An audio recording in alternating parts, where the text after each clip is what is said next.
I'm going to record this, and it's only going to record what's on this screen, and so if you speak out loud, your voice will be up there, but my voice will mainly be on it. And I'll show you in a moment where to find those. But on the dashboard, if you click these three dots and go into list view,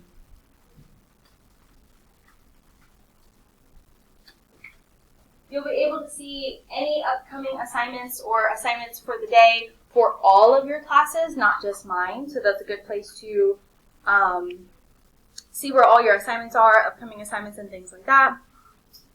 But if that bothers you, you can always change it back.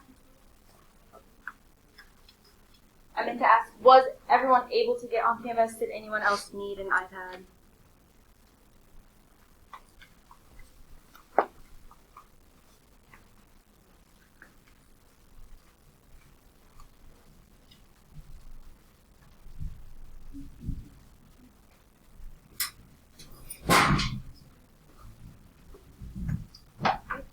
What I want you to utilize Canvas for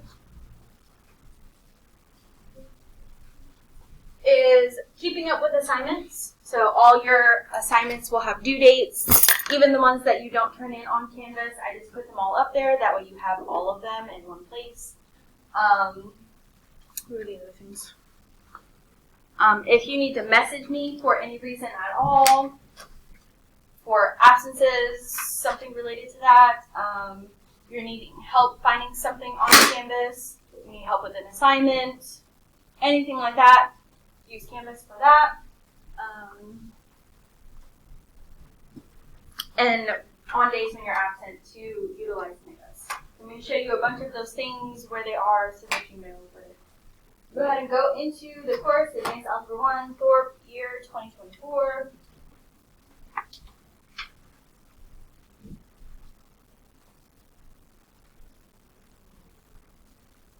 We're going to talk about some of the side links.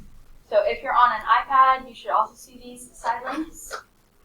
The most important ones that I'm going to mention, there are a bunch up there that you can explore on your own. One is how to schedule office hours in Canvas. So go ahead and click that one.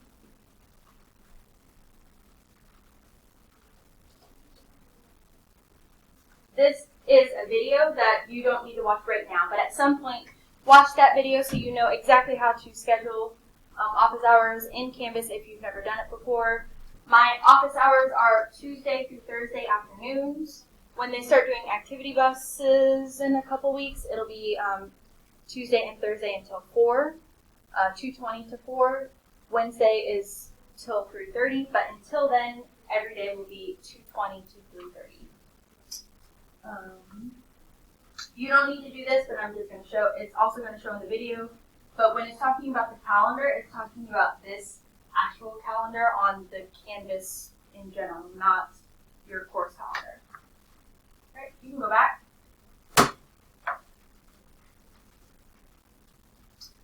Some other notable side links: message Ms. Thorpe, that takes you directly to your inbox, or you can just go to your inbox, either or. For any questions you may have about all the things I said previously. If you scroll down, you'll see a couple others that I'm going to mention. One, Delta Math. So that's where your homework will be. I don't remember if I said this in this class or not. I may be repeating. If not, if I am, I'm sorry. Delta Math is an assignment that you're going to have for homework. It's going to be informative, so it's not going to affect your grade. But I am going to put it in the grade book, so your parents, you can see completion. Go ahead and get your laptop out. So your parents, you can see completion. Did you do it? How much of it did you do? Things like that. That way, if there are issues corresponding with like quizzes and tests, maybe it was because you weren't doing homework or stuff like that, and things like that. Also, Desmos in Canvas, there are other Desmos links as well. These will all take you directly to the site. This one will take you to a Desmos embedded page in Canvas, so you don't have to leave Canvas to do that. So you choose, not today, but we will be using Desmos and the calculators so that you learn how to do both. Questions about side links?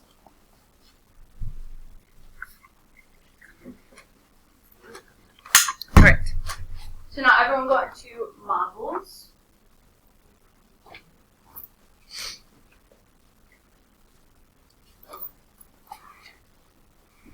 And then there are a bunch of modules up here. If you haven't been on this at all yet, hit collapse all at the top. That way you're not going through 50 things. You are welcome to look through whatever is available. Some important ones to note though, if you are ever absent, click the absent view this module. It will have everything you need to do, so there's no real reason to email me, hey, what did we do today? Go to this module, it'll tell you every single thing you need to do, should be doing, all those things. Links to all the places. This module, the How to Study, has a good page of advice that I made up. I was thinking, how would I study for a test or a quiz? And those are all my advice tips. Up here on the board are all previous students' advice on how they studied. You can look at that, you can use that. However, if you ever need advice on how do I study for math, use those things. Earlier I talked about we're going to record this. So every lesson I'll record. That way if you want to go back and re-listen, or maybe you missed something in class and you just want to watch the example again, or maybe you're trying to find something in Canvas from today and you forgot, you can go back later and rewatch this video. So everyone go into recorded lessons into the first unit. They're always going to be labeled by units. While that's going on, I'm going to give you an iPad.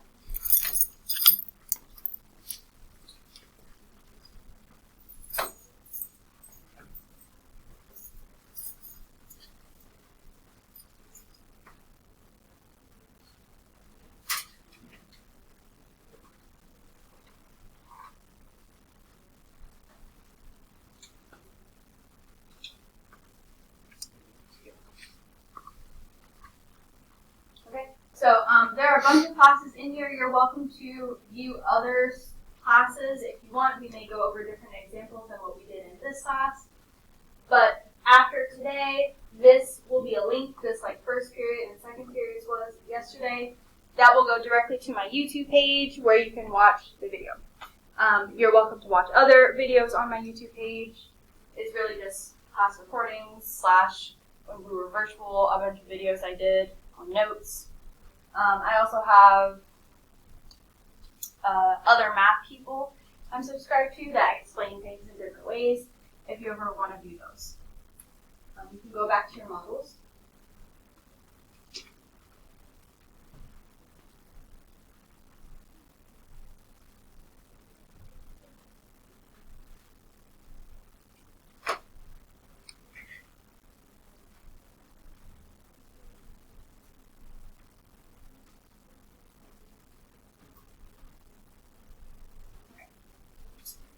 That course calendar that I gave you the other day, if you ever lose it or need the information again, it's always going to be in course calendar, so you always have access to those dates. Remember, it is tentative, so things may change. It may not be accurate all the time, but you can still reference that.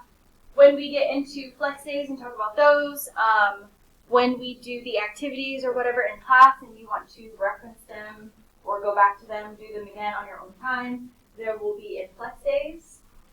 SOL review is always open throughout the year if you want to practice that whenever. When we start doing retakes, that will be the module you'll go to. I'll explain more about that, not today. If you did not join your class codes already, here is another place to join them in class resources. So at the very least, make sure you are joined into Delta Math. I know some of you have started that already. And then this is what a typical unit looks like, unit module looks like.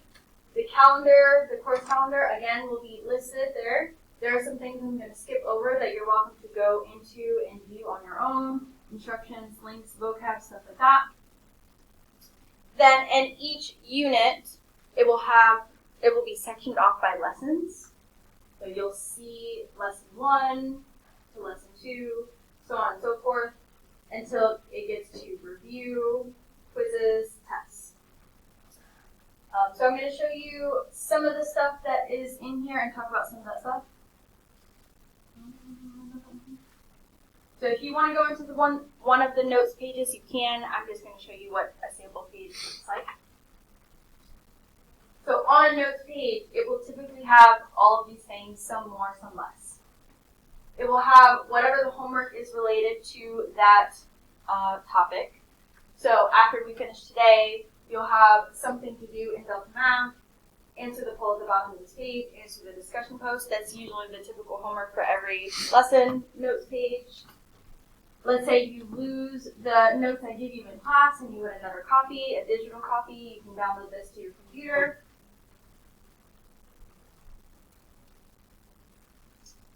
You guys' screens are touch screens, so if you wanted to take notes online or draw them on your computer, you could use the Nearpod notes. They're the same notes, but just drawable.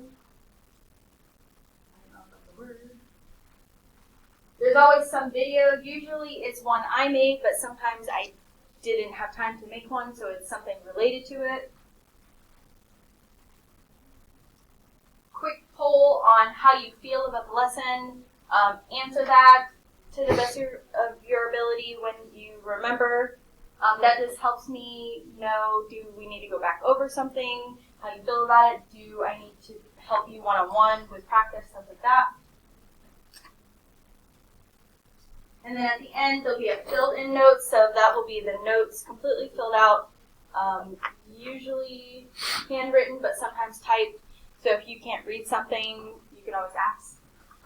If you're like absent, you could be taking the notes from there, or maybe we're doing notes too fast in class and you want to just have that up as like a backup when you miss something or something, you can do that. Questions on the notes page before I explain these other things?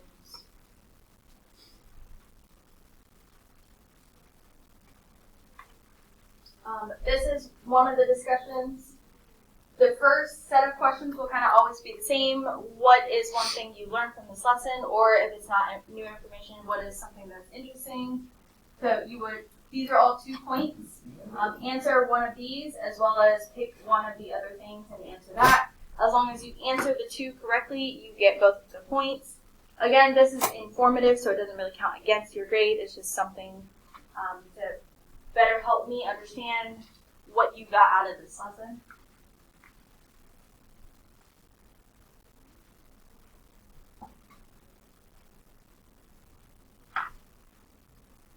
Okay.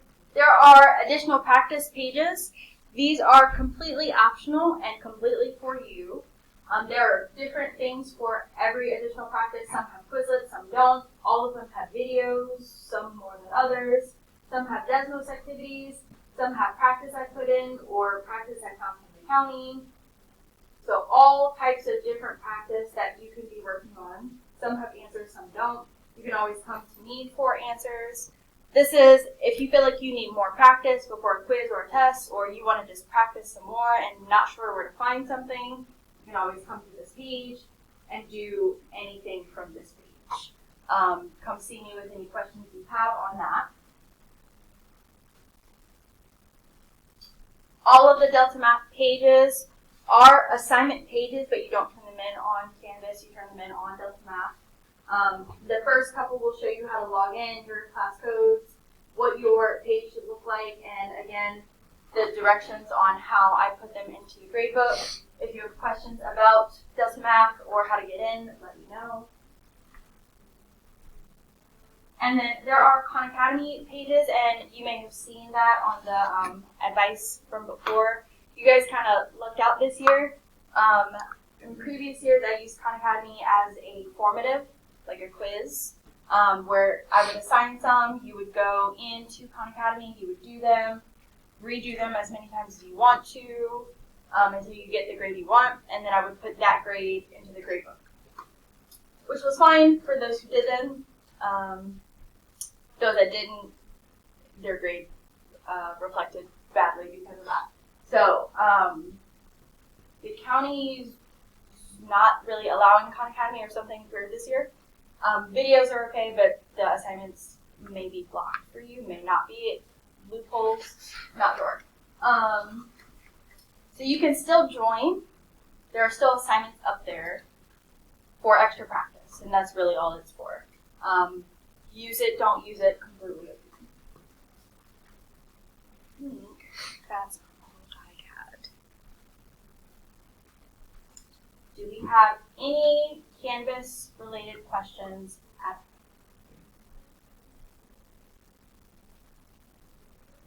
I didn't go over something, you want to see where something is, have questions about anything.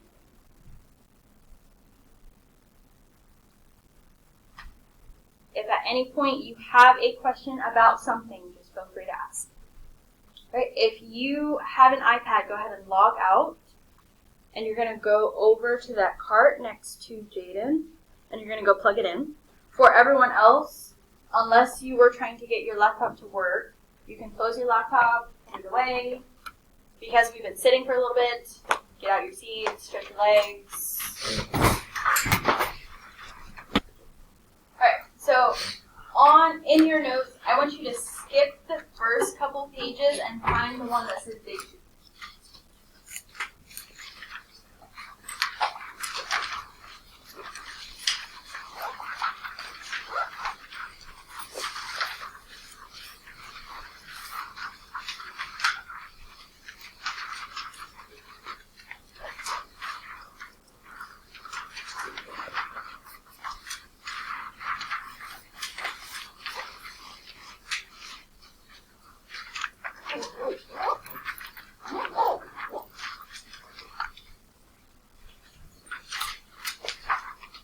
For these, I'm going to see which of these you know already, and then review the others.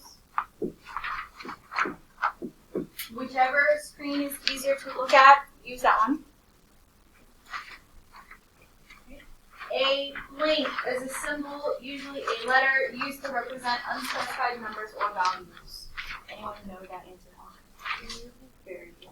And for these, if you want, you can just yell them out. Not yell, but say them out loud. And blank blank consists of sums and or products of numbers and variables. Anyone know that one?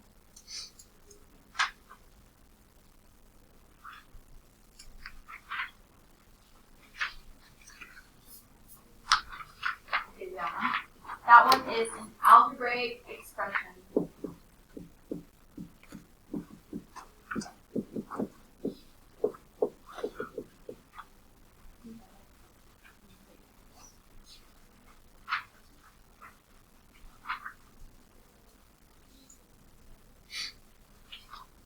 A blank of an expression may be a number, a variable, or a product or quotient of numbers and variables.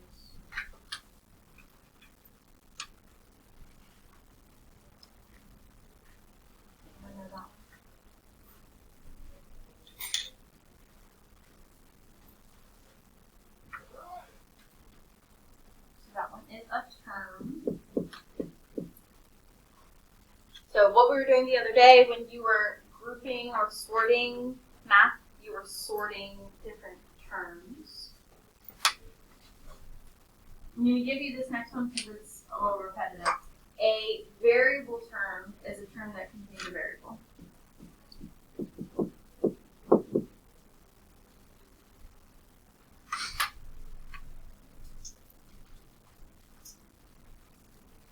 The number next to a variable is called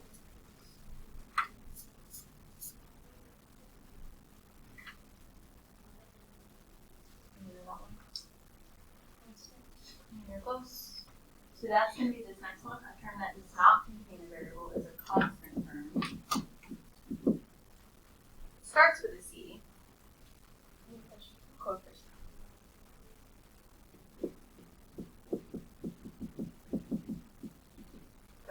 we continue, I'm going to say a couple things.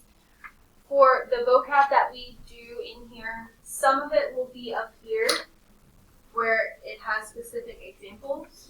Some of it will be in this middle box, and it's just a bunch of different words. Feel free to go up to either or if you can't see it, or if you can't see it, use either or whenever.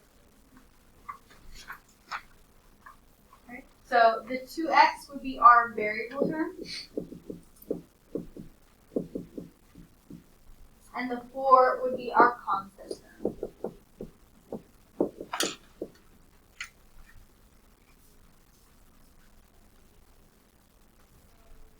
This next part doesn't really apply to what we're doing, but you may need it. So in a multiplication expression, the quantities being multiplied are blank, and the result is the blank. Bless you. Anyone know those?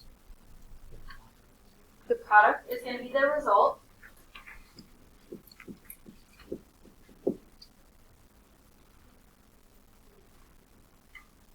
Anyone know what the things we multiply together are called? Fractions.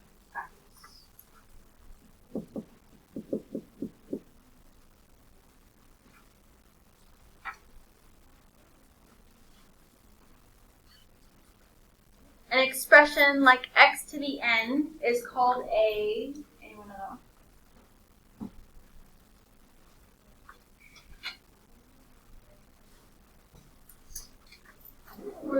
Some of us would say exponent, but more specific, we would say power. It's called a power. Where x is the base, and n is the exponent.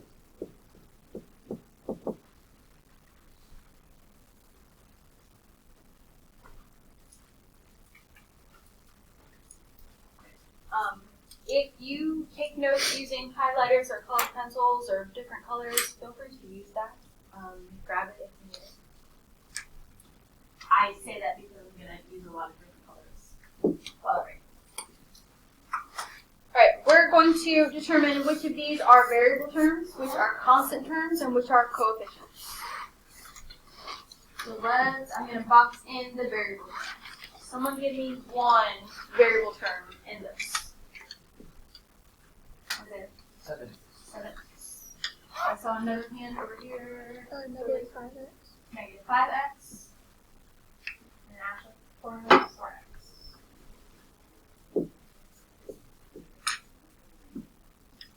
Okay, now let's find some constant terms. Negative 1. Negative 1. So that's 8.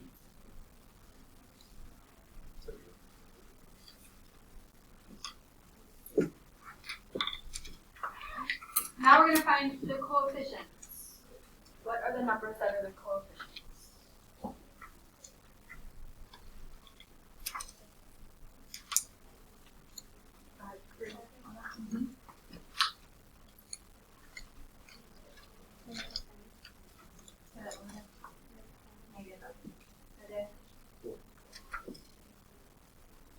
So as long as you know the difference between the variable terms, the constants, and the coefficients, that will help us a lot in the next coming topics.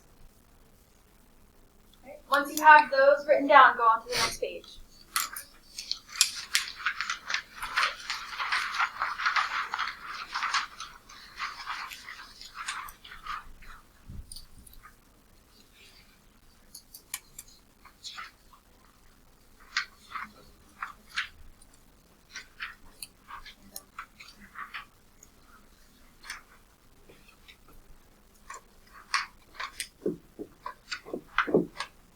When I say the word addition, what words come to mind? You guys can just say them out loud for this one. Total. Total. Sum. Plus.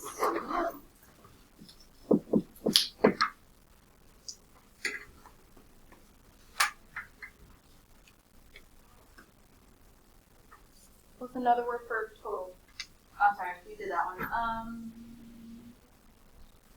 we could say like Add.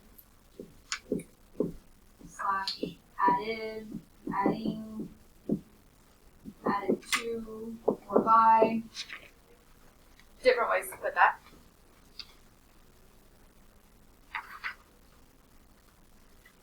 Any others that come to mind? And so I'm going to put in, but it won't always be an addition thing, so we'll have to be careful with that. So I'll put like star.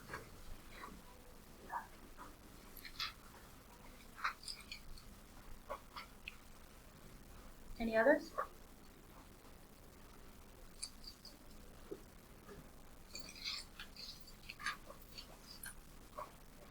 I'll give you some more. More and more than.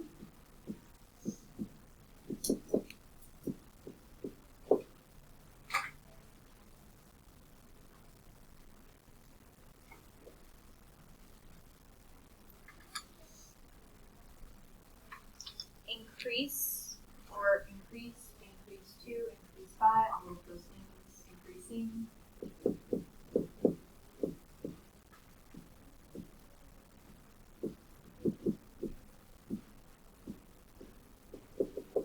So basically this says the same thing.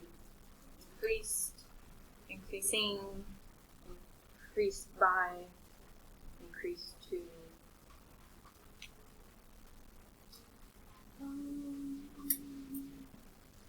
I feel like that's a good list.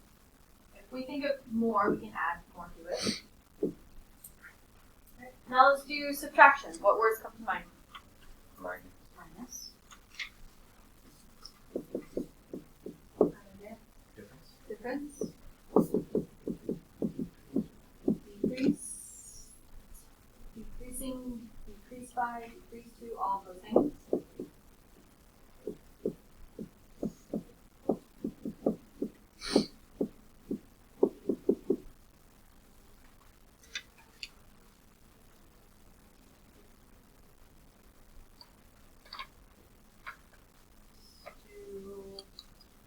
Opposite of, you could also say subtract the mean to by.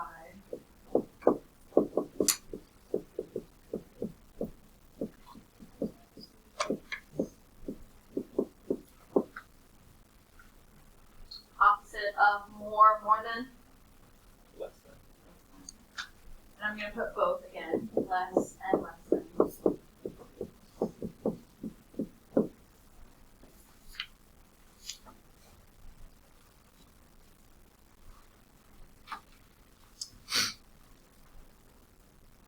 Someone yesterday said withdraw.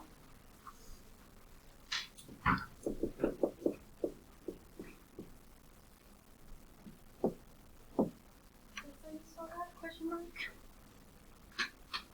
How much is that? So that would be like, I'll just put left. That would be the question, yes. So it would be, have to be in a question. We can't just use to the left. Well, kind of. Like if we're going left on a number line, it's usually in the negatives. We're usually using a minus sign, so maybe not. You don't really use this language anymore, but take away.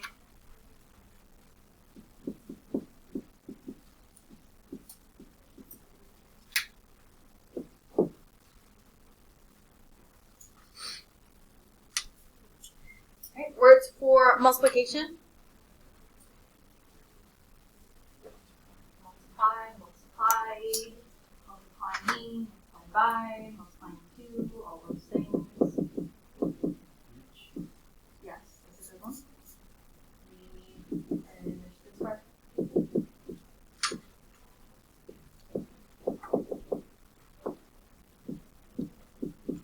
I'm going to also put per.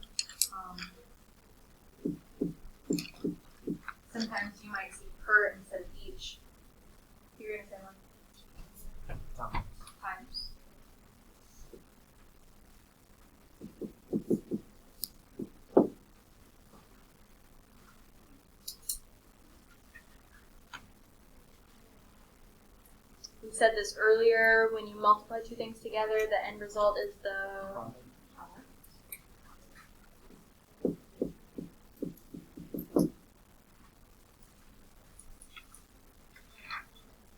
Any others? Either. Usually that means we're dealing with some sort of multiplication. Trying to think of some of the others that the other classes came up with. Like when you double something. Or triple, quadruple, so on and so forth. I'll just put double, etc.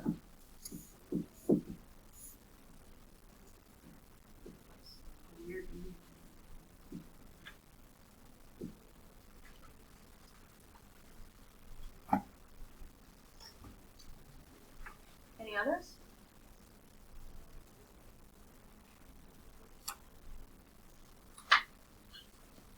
Alright, now let's do division. Words about division. Divide. Divided, dividing, divided by, divided to. Usually not divided to, usually divided by.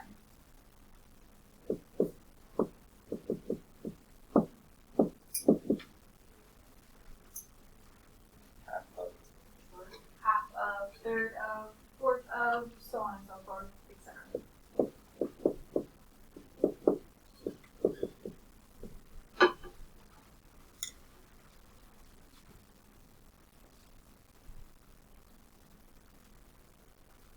Others? Split.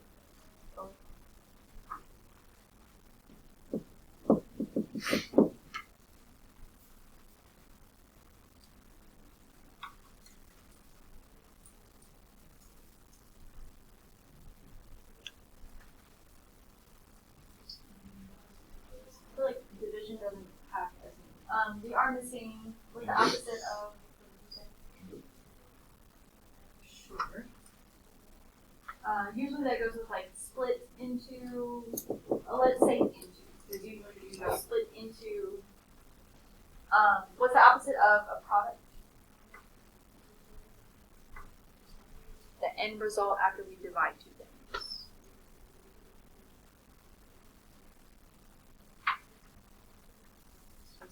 You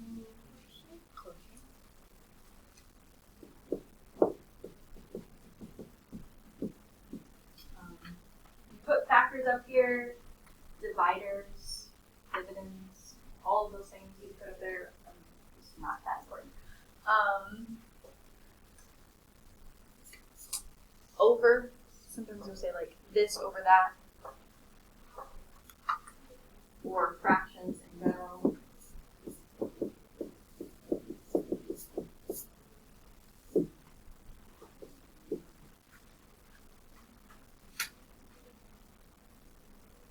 I think those are good lists.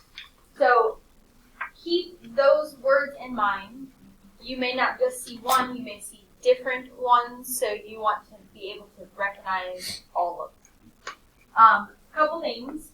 You maybe are used to using the x when you multiply. You're no longer doing that. So we're going to try to get used to either using the dot, using parentheses, or not putting anything.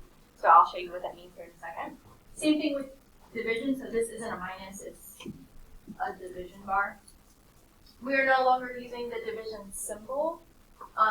We're going to try to move towards fractions instead. Okay, so the first couple times you're still using that, I'm just going to remind you, like, hey, remember use the dot, the parentheses, don't put anything. Remember, put it in a fraction bar, stuff like that. By like unit 2, we shouldn't be doing those at all. Right? Parenthesis phrases are your main operation. Sorry, I lost my word. Sum of, quotient of, difference of, product of.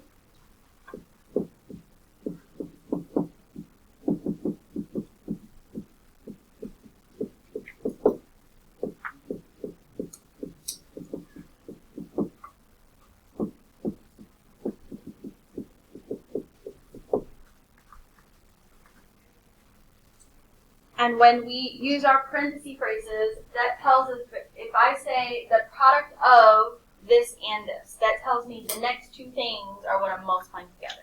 That's why and is a little tricky, saying it's just addition, because we use and a lot in the parenthesis phrases.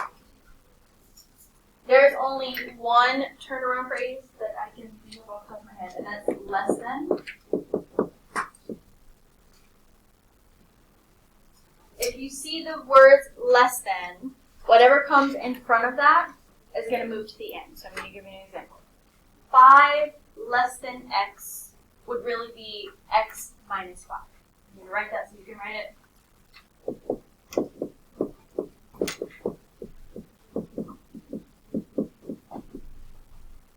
So whatever comes before the words less than will always go at the back.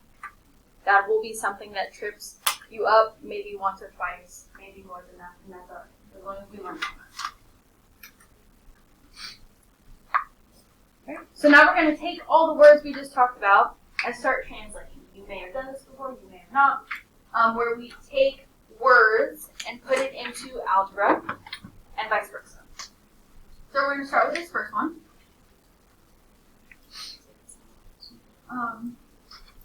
Anytime it says a number, they're talking about a variable. I don't know why. That's just what they do. So they will either specify what that variable is, or they won't, and you put in whatever variable you want. You're looking for operation words. So here we have more than. More than tells us we're doing what? Adding. So I'm going to put a plus up here.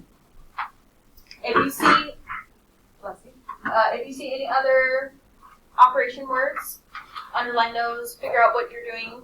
In this case, we don't have that. Then you take whatever is left, so a number n, we're adding 6. And then we're not simplifying, solving, anything like that. Just translating, rewriting.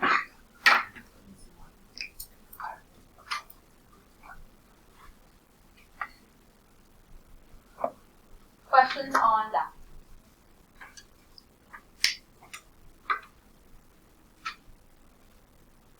Let's do another one.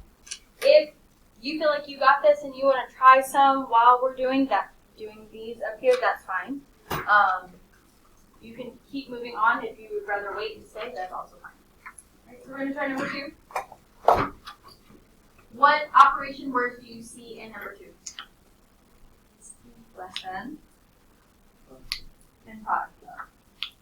Less than tells us we're doing what? Subtraction. Product of, we're doing what? Multiplication.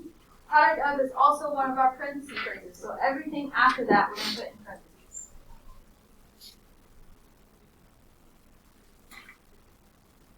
Right? And then we have numbers of variables. Less than is our turnaround phrase, so whatever comes before that is going to go at the end. So 10 is going to go at the end. We know we are multiplying 7 and f, so there are different ways to write that. You can either write it with a dot. I'm going to rewrite this. You don't have to write it all 3 ways, but you can. You can write it with parentheses, either with the parentheses on 7 or on f, doesn't matter. Or you can write it without either of those, because there's an invisible dot in between 7 and f that we just assume to be there if they're multiplying. So any of those 3. Our goal is to eventually work our way through this, but if you're still at one of these stages, that's okay. Do you have any questions on that one?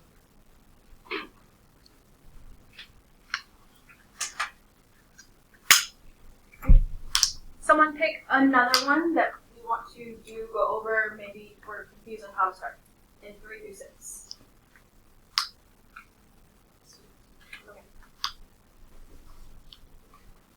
And if there's another one, we can do that as well. Twice a number divided by 3. What operation words did we see there? Twice. And divided by. Twice tells us to do what? Multiply. And it's a specific multiplication.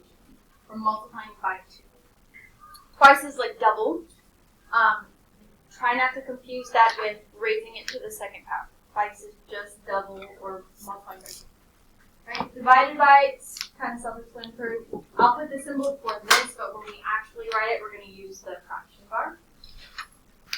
Doesn't specify a number. Pick whatever variable you like. You like x, use that. You want to use the variable in your name, go for it.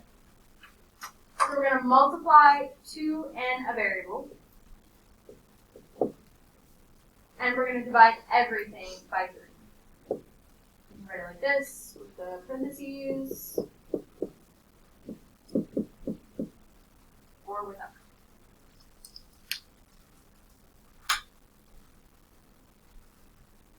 Questions on that one? Any others we want to go over before I have you try some? 3. So we'll do 3 and then I'm going to have you guys do 4 and 5. So 2/3 of the volume B. What operation words do you see there? 2/3 is kind of like its own operation because it's going to divide itself. Can I put this up here? Hold on 1 second. I did not. I'm going to do this. So add this to your list. The word of means multiplication as well.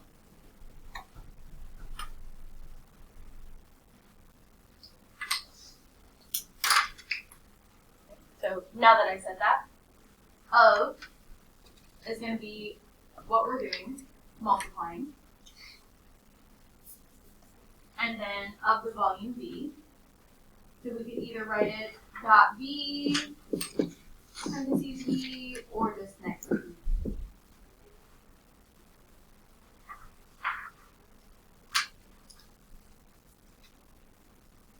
I want you to take a couple minutes and do 4 and 5.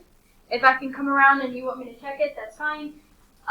If I come around and don't get to you, it's also okay. We're going to go over it.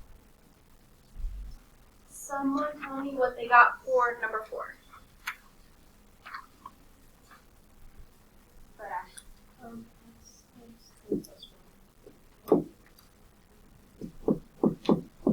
I'm going to correct it just a little bit. We want to put the number in front of the x, but it is still right. Just to make it a little bit more accurate, we just want to put it in the right order. Anyone want to give their answer for number 5?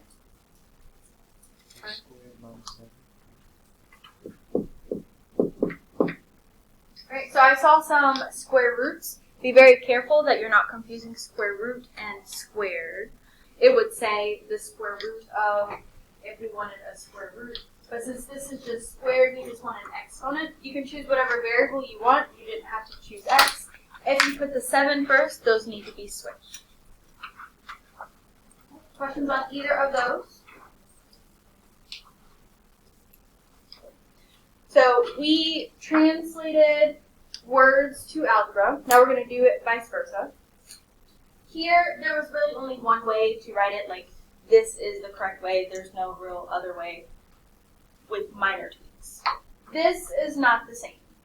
This, you can write it a bunch of different ways, because if we're adding something, I could say added to. You could say increase by. Someone could say plus. Someone could say more than. Someone else could say the sum of. We could all say something different, but mean the same thing. So there are variations to these, not so much these.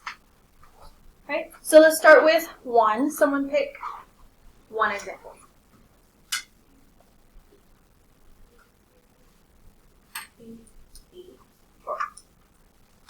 So when we do this, we have to first find or look for our main operations. What is going on in this? We are adding. We are multiplying. And this isn't really one of our operations, but we have to take note that this is being squared also, because we'll have to include that. Right? So there are 3 main things that we have to include in our sentence. It's also a little weird because we are now dealing with more English than math, a mixture of both, so we have to make sure it makes sense in English, but also in math. Right? So first, let's talk about this. How would we say that these are multiplying? 5 times the number. Sure. These could be as simple or as complex as you make them. And then to say it's squared, we could say a number squared, we could say raised to the second power, either or. I'm just going to put squared because I'm in space. Then how could we say that we are adding? Added. Sure. I'm going to say added to because English-wise it just makes more sense. If you said increased by, that would probably make more sense English-wise. But then there's our sentence. I could go even more basic. I could say 5 times z, yes, 5 times z squared plus 16. Simple. You could go really complex, like the sum of 5 multiplied to the product of c squared and 16. It can get really complex. It can be really simple. It's really how you make it. As long as you're able to write it out and it makes sense, you're good. Okay. Do we want to do another one before we practice one?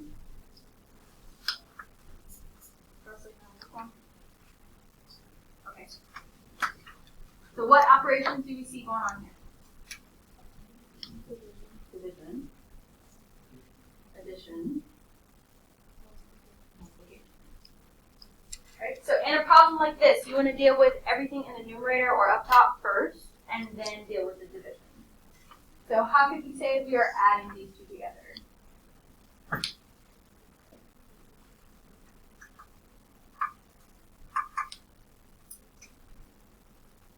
We can use the same words as before, different words. A number increased by the comments. Okay, pause. You went so far. Increase by, so you can label what the letter is, or you can say a number, or you can say a number A. Any of those is fine. A increased by. Now we have to talk about that we're multiplying 6 and B. You can either use Ari's example or someone else can give an example.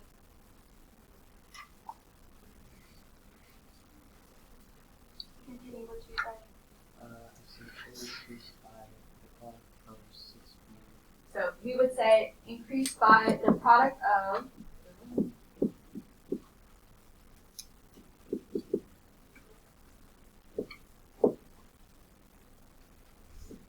6 and B. So anytime you use the product of, quotient of, difference of, sum of, you have to say and in between to let you know these are the two things you're using. And then we have to say everything is being divided by 2. How is a way you could say that? So I'm going to write that, but then I'm going to show you what that sounds like. So A increased by the product of 6 and B divided by 2 is what that sounds like. So how can we say that everything is being divided by 2? All together, together is more addition, so we could say all divided by, and that changes the whole thing. Now everything is being divided by 2. Or if we had said something about the quotient of at the beginning, the quotient of A increased by the product of 6 and B and 2, now we know we're dividing all of that and 2. Or all over 2. Someone said all halved by 2 earlier. So anything like that, just make sure everything is being divided at the same time. Right? Try 7, and then we'll move on to one other thing. Their answer for 7.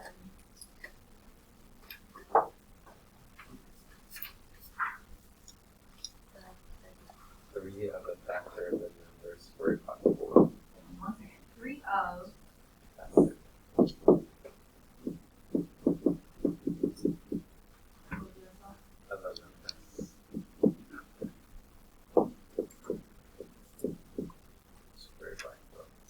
So in this case, we would just say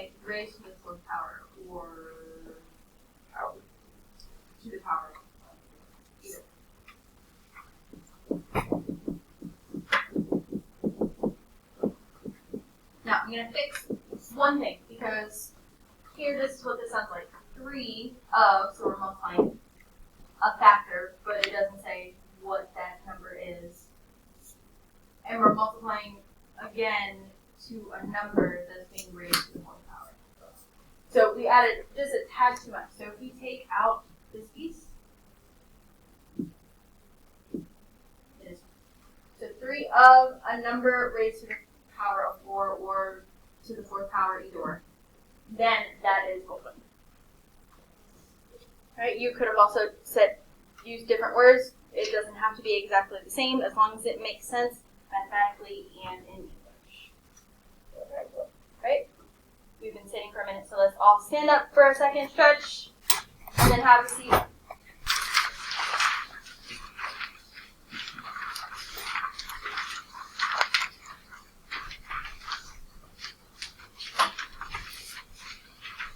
So you start writing, and I'm going to just read as you write.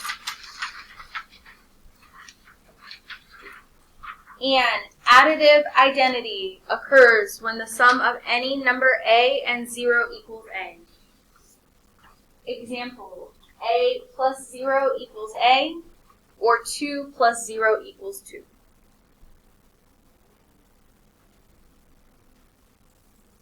An additive inverse occurs when any number a has exactly one number for which a plus a negative a equals 0.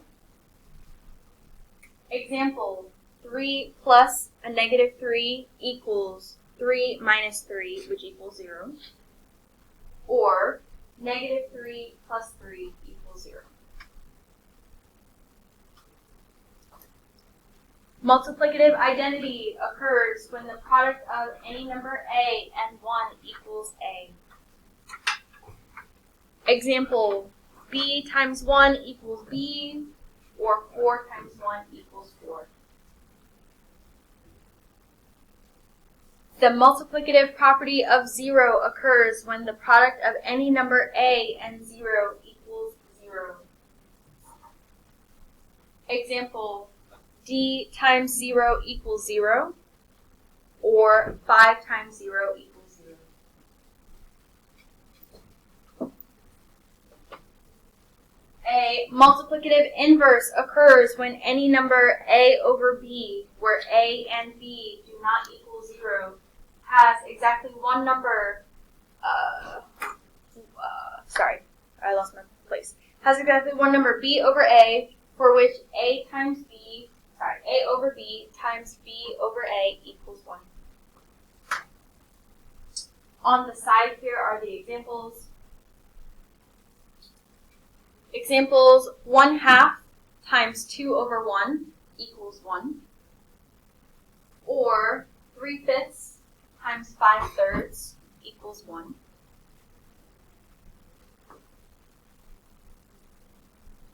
The commutative property occurs when the sum or product doesn't change when the order in which you add or multiply is changed. Example, a plus 2 equals 2 plus a, or 2 times 3 equals 3 times 2. Anyone still need the additives? Scroll down a little bit. The associative property occurs when the sum or product doesn't change when the order in which you group 3 or more numbers when adding or multiplying is changed. The examples for this one are on the side. In parentheses, 2 plus 5, outside of parentheses, plus 3, and 2 plus on the outside of parentheses, inside 5 plus 3. Or on the outside, 2 times, inside 3 times 4, and on the inside 2 times 3, and on the outside times 4.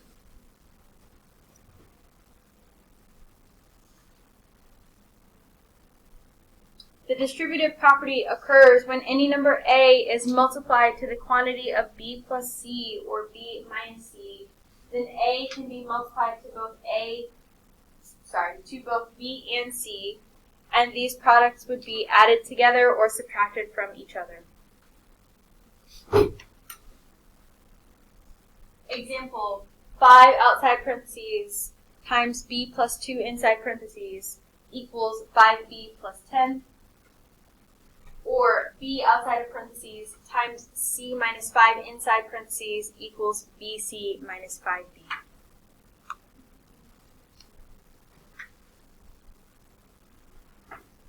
Anyone still need the multiplicatives?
The substitution property occurs when any number A is equal to any number B when A may replace B or vice versa.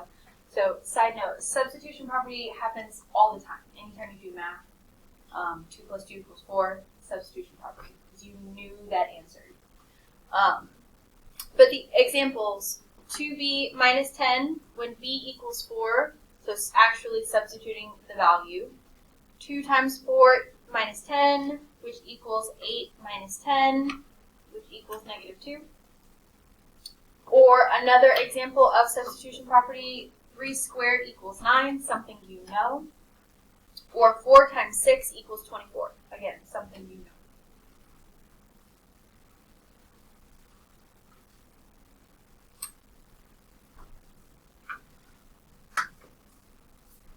Anyone still need commutative or associative?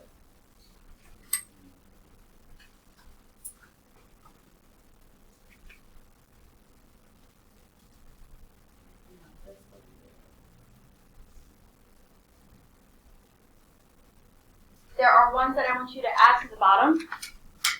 Reflexive property, and I'll give you like a short summary of what that means. You can write the definition if you so choose. Reflexive property really is, it's the same on both sides. 5 plus 3 equals 5 plus 3. Symmetric property is like a mirror. It kind of reflects it back, but in a different order. X equals 20 is the same as 20 equals X. And then I'll do transitive property in 1 second.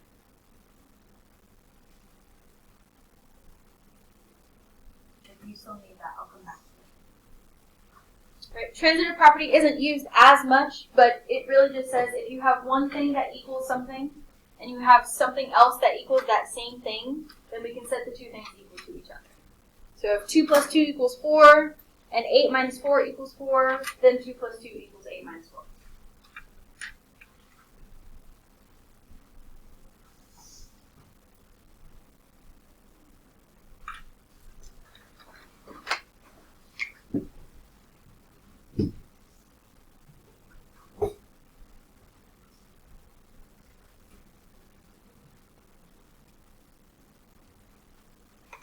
If you need me to go back to something, I will in just a second. But then once we are finished with this, we're going to do just a couple examples on the back, and then be done for today.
you don't need me to go back up, go on to the next page.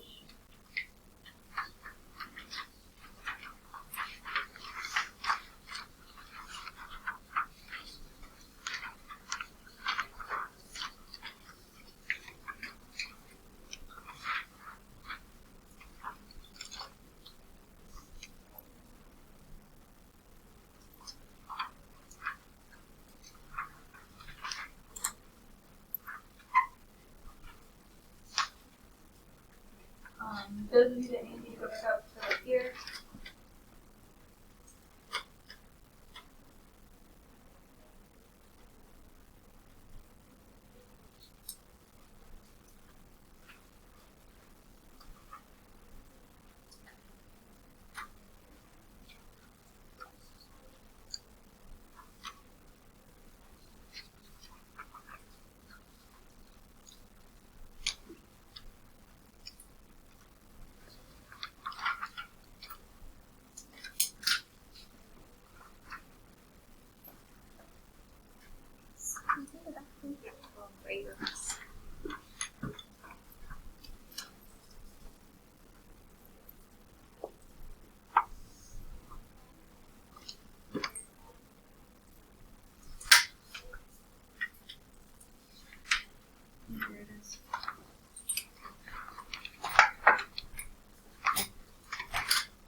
Going to do one example or a couple examples from this, and then you're welcome to try others on your own. So in something like this, you're trying to figure out what happened, what did they do, what did they change, and what were the properties. So from this first step to this next step, what changed?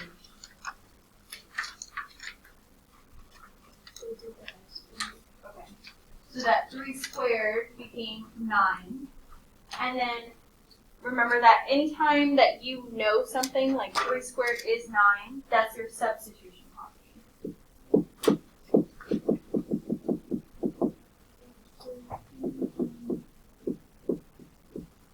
just going to shorten that to the top.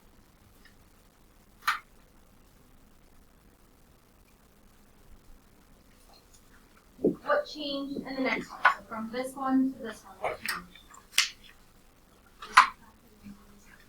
9 minus 9, and got 0. Which property says if I have a positive and I do the negative version, it becomes 0?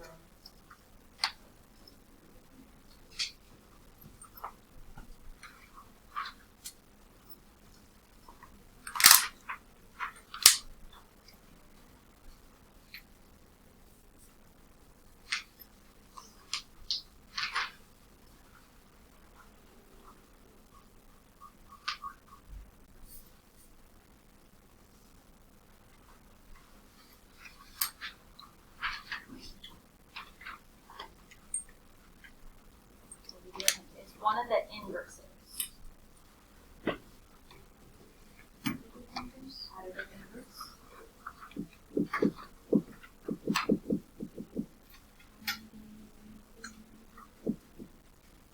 I think I spelled that right. I may have not. I'm not sure.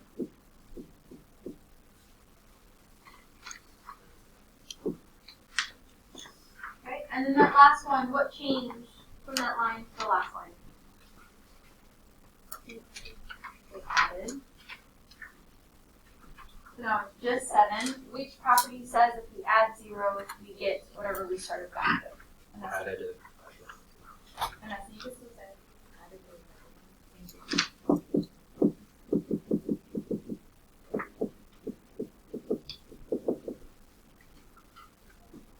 Alright, so there are other examples. For sake of time, we're not going to do those, but I do want you to look at the very last example at the bottom.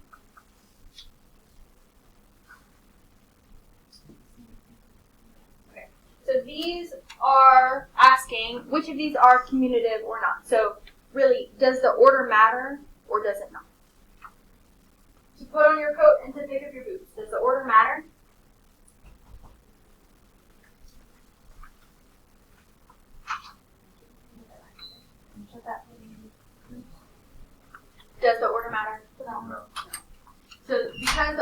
does not matter. This is commutative. So I'm putting that. What about the next one? To wash your clothes and then to dry them. Does the order matter for that one? Yes. If you try to dry your clothes and wash them, this is the cycle. So this is not commutative because the order matters. To put on your left shoe and then put on your right shoe. Does the order matter? No. So that one is commutative. To hang up the phone and to say goodbye. Does the order matter? Yeah. Because if I hang up the phone before I say bye, did they hear me say bye? Probably not. So that one is not commutative. Consider putting on toothpaste and brushing your teeth. Does the order matter? Yes. If I brush my teeth without toothpaste, did I really brush my teeth? That is not. Alright, so before you put your calculators up, reminder, tomorrow your Delta Math on translating, that homework is due tomorrow night at 11:59. You have plenty of time to get it done. You could actually get it done before class ends. Do the discussion posts on the translating and the algebraic properties pages. Answer the polls. Do those, and then your homework is done. If you would like additional practice on the translating, I have some up here. Feel free to grab that if you so choose. You can go put your calculators up.